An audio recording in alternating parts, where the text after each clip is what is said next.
What's going on, Hexicans, Pulsexicans? It is your boy, High Noon Crypto, here with another episode.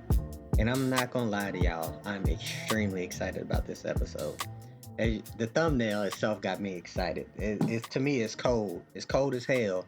I want to give a shout out to the guy who makes my thumbnails, who edits my videos, my good homie Jack Canes. Y'all follow him on Twitter, Jack_Canes. I think his name on there is the Heavy Kid. We've been friends for a long time. He's extremely talented. So if y'all want to, need somebody to edit your videos and make thumbnails and stuff like that, I recommend going to holla at him. Of course, it's going to cost you, but hey, ain't nothing in life free. So why am I so excited? Well, I'm about to go out of town, so I'm doing this video, and I'm just fired up because Richard Hart was talking his talk on Twitter today, on the Twitter Spaces. And, Richard, I'm smart enough to see the message from the antics, right? Now, I understand outrage marketing. There's a guy named Charleston White that does a lot of outrage marketing. But his message is crystal clear. I can see through it, just like I can see through it with Richards, But when he gets into the space, the crypto space, with these quote-unquote crypto guys who have the audacity, the unmitigated gall to look down on him as if he's a scammer or nobody don't know what he's talking about, and then he start talking this talk and make all them silent, stupid, just look silly, man, it hypes me up because I know in my heart of heart that I'm backing the right horse. That's what that lets me know.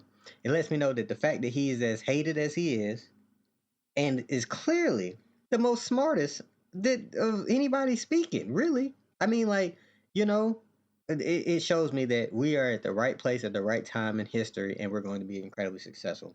So I figured I'd jump on here before I head out of town, try to get this uploaded, and I'm going to speak on it. And you know what I'm going to speak on? I'm going to speak on the dynamic duo, the Hex and the Pulse chain. Now, the thumbnails you see is the Shaq and Kobe, and it made me, I was thinking about when Richard Hart was doing one of his interviews a while back, and he was talking about how he didn't need to copy the system state, that he was going to make Pulse chain for Hex.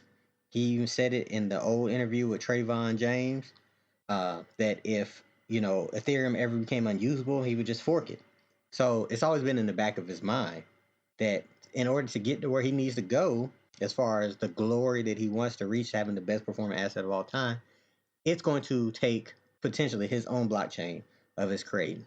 And when you really think about that, that's amazing. That, creating something to amplify the thing you already did. It reminds me of this. When I was in the military, I remember the first time I saw A10 Warthog. And if y'all don't know what an A10 Warthog is, to me, it's one of my top 3 favorite planes or whatnot. And the unique story behind it is that the gun that is on the A10 Warthog was the gun first, and they built the plane around it. So they was like, man, we got this really cool ass gun, but we ain't got nothing to put it on or whatnot. We can't go put it on anything we already got, so they built the plane around the gun. So, I'd be thinking about that when it comes to this Hex, this Pulse chain, this PulseX, this whole Richard Hart ecosystem. Just the amplification of a already made project, a made man. This is the Hex is a high-ranking lieutenant in the crypto mafia. All right, he is a made man or whatnot. So you're building a whole blockchain to support your product because you want to be able to onboard more people into your product. Now, this is what separates Richard Hart from the rest of these losers in the crypto space, and even what he's talking about in the Twitter spaces. They're all talk. I said this in another episode. They are all talkers. This is all they do. They run their mouths. What are they making? These Bitcoin maxis are so hot in the pants about Bitcoin. But what are they creating to bring adoption to Bitcoin? The only thing they do is get on the internet and be like, Bitcoin is the best. It's number one. Stacking sats. Just a bunch of nonsense. They're not doing anything. They're not creating anything to amplify their product. And, whatever you may feel about Bitcoin, I'm not getting on here to trash Bitcoin. I'm just on here to be real about it. Bitcoin is what it is. And since you can't do nothing else on it, it's what it's always going to be, unless you find a way to make it something else, At least what keeps Ethereum interesting and relevant is the fact that you can continuously change and add new things to it whenever innovation sparks in people's brains or whatnot. But even Ethereum has its flaws and slim facts, you know. So I don't like talkers. I like doers. You know, I talk a lot of stuff about crypto, and people was like, you know, you need to do it. You need to make a channel. And guess what? I did. I went out and got the equipment I needed. I found somebody. I hit my homeboy up. I said, hey, I want to make this because you know, actions speak louder than words or whatnot. So, kind of getting back to the Twitter Spaces and everything in totality. You know, he was on there with the NFT Bros, right? And I'm not gonna sit up here and act like NFTs aren't a real thing because I'm in Hedron. Uh, as Richard was talking about the when you become a liquidity provider, how you get an NFT copy of that and you can sell it to people and they can take over your liquidity position. But it's even more funny because these people that are in these spaces, one, they're not smarter than Richard. I think that's hilarious. They get on there and they talk as if they're smarter than Richard. He made a comment about, you know, most of these spaces not even using, I think it's IFPS or something like that, and they didn't even know they didn't even know what it was. You know, that'd be like somebody asking Richard, "Hey man, what do you are you using this for Hex?" And you like, "What's that?" You know? But yeah, he getting on here talking about Hex. So, I mean, they saying they're in it for the tech, and I find this hilarious because Richard Hart is building the tech that they're going to have to use to make their NFT tech work. Cuz it can't work on Ethereum. We already see that. We see that during the bear market when they try to mint that mint that happened like a month or so ago with the Yugo Labs, and people were losing, you know, $6,000 worth of gas fees during the bear market. Right now, ETH gas fees are so damn favorable. People are forgetting that as soon as the volume and stuff come back, that they're gonna be bad. You know, you got folks over here not even thinking about ETH 2.0 because they already think that's gonna lower the gas fees, but it's not. So it's just kind of funny. It's kind of funny that the narratives and the things that they make up when they want to choose to make them up, and who is promoted and who is not, because it's fairly clear to see that one, uh, above everything else, there is a level of transparency with Richard. The guy got on this Twitter space today and was trying to imply that Hex was a Ponzi, and Richard had to correct him. He said, "Well, no, this is actually what a Ponzi is. These are basic economic concepts. Everything you're asking me is listed in black and white on my website. There is no uh, misdirection of any sort. And instead of you being a quote unquote responsible person in this space, you're going to sit up here and, you know, portray a narrative. You didn't, I don't know right off the rip because I am doing this right off my head. I just felt compelled to talk about it and I'm doing it right off my head. But if any of these crypto guys that get on Twitter or whatever and call Richard Hart a scammer, and they have never made a video or talked about Celsius. They've never talked about literal scams. Then they're nobody should listen to them. They should be boycotted from this industry because win, lose, or draw, whatever you think about Richard, he has proven receipts to show when he told people these things will get you wrecked, these things will rug pull you, and they come true. So you can miss me with all the other stuff, but let me not get too far off topic. Let me get back to the Hex and Pulse chain or whatnot. And you know, the more and more I think about this, oh my God, it's gonna be so much winning, so much winning. Because here's what people fail to realize is that the the people who win the hardest are the ones that are for the people. You feel me? It's been proven over and over that most of these people that are shilling Bitcoin, that are shilling all these other things, are not for the people. Yes, obviously, Richard Hart's interests are self serving in the things he's creating, but he's not creating these things for him to pump his bags. Now, he will directly get his bags pumped, but there's easy ways to go about doing that. You don't have to create a whole layer one with a DEX in order to pump your hex bags. You don't have to do that. If you're doing it for the people, then you're going to win. Because eventually, as we get more mass adoption to the space and as people become more intelligent about the space, see, that's the part that people miss. They want the adoption, but they don't talk about when people become intelligent about this space and they realize they've been sold a false bag of good with Bitcoin. They've been told that these things that these crypto influencers coming out and saying are actually getting them wrecked and causing them to lose their life savings. They're gonna see the person who was right about it all along, who has a proven track record of being right about these things, who has a proven track record about telling you that cryptos will drop 85 to 95%.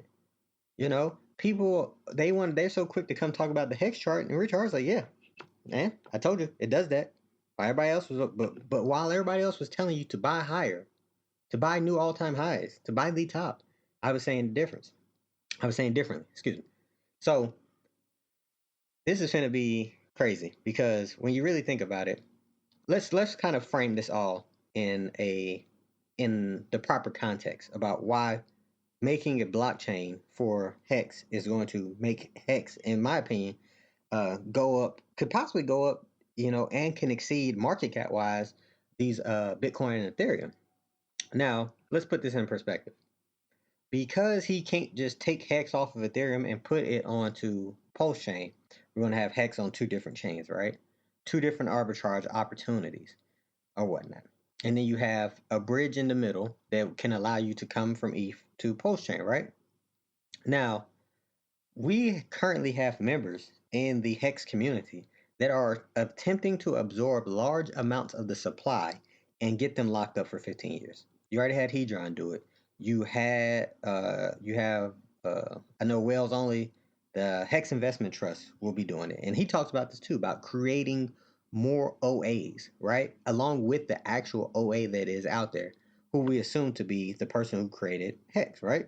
So if we if they're successful and they continue getting hundreds of millions of Hex off of the market and getting them staked for 15 years, among all the Hex that is already staked for 15 years and just not being sold, we now have a finite supply, a finite float, as you will, if you're hip to the stock market lingo, of what can be bought and sold, right?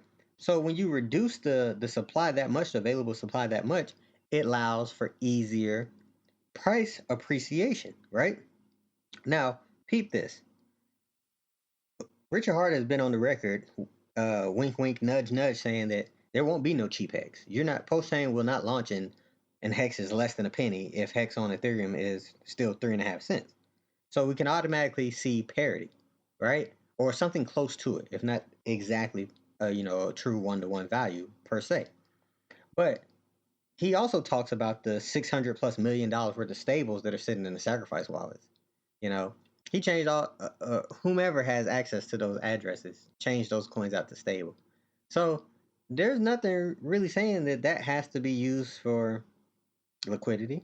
It could be used for straight buying power. It could be used to just pump the price to kingdom come and make people have no choice but to recognize it. Oh my goodness. I mean, of course this is all speculation, but uh, these are actual real things that can happen though. I'm not coming out here with you know, some made up nonsense. Whoever has access to those wallets could bridge in them stables and do a $30 million buy of Hex across both chains and pump the price up on both chains uh, enormously. They could come and soak up all the liquidity because we now have uh, a small amount of available Hex if you understand how liquidity pairs work or whatnot. And one thing I know for sure is Richard knows very well how they work and he knows how to get the most out of it. So now we're entering a phase where you are able to directly have a ridiculous price appreciation on a chain with better technology than the previous, because that's the goal. It has yet to be accomplished. I will say that because it's not out. It hasn't been put through the ringers, but they're going out of their way to try to make sure that it is good to go upon launch. But let's just say for the sake of everything that it launches pretty good and there's no critical flaws that would jeopardize anything. You now have a faster um, a faster blockchain that burns this deflationary. You have a blockchain with more throughput, with more capacity. You have a blockchain that is already, compatible with MetaMask and stuff. You got to, turn the wallet to the Pulse chain. He spoke a while ago about a major crypto exchange already building a node that allows for seamless. You can go from that exchange straight to Pulse chain. You don't have to go to Ethan and bridge it in. And then we have a time where everybody is hella bearish on crypto. Even the maxis are bearish on crypto. Let's be real. They're over here, they're panicking. That's why they come out with these, try these fake galvanizing the troops kind of tweets that really don't galvanize nothing because they're not real leaders. And then you have the real leader over here, cool, to quote Outcast, cooler than the polar bear's toenails. He ain't worried. You don't see him out here coming out with outlandish reasonings and stuff. He's just out here taking victory laps and just saying, "Hey man, y'all just wait. Y'all just wait, because you don't have no idea what's coming." It's gonna be a dynamic duo. It's gonna be a force like Kobe and Shaq. And if y'all remember how dominant Kobe and Shaq was in the early 2000s, yeah, we about to see an exact replication of that with Pulse Chain and Hex. And I mean, I guess I could have thrown Pulse X in here, and I think that's going to do very well. And you can check out my previous video about Pulse X and why I think that's going to do very well also. But we got to remember, Pulse Chain is being made directly for Hex. So I definitely think that we're going to see Hex take its spot. I can imagine a world in which this next bull market that Hex could flip Ethereum. I can see that happening just because of Pulse Chain. That's how powerful this is. And how lucky are we to know about this in the beginning days? That's all I got for y'all today. Like I said, I wanted to get on here, make a quick video. Hopefully old Jack can get this turned before I head out of town so I can post it. If not, I'll post it when I get back. Y'all stay easy breezy and continue to be great.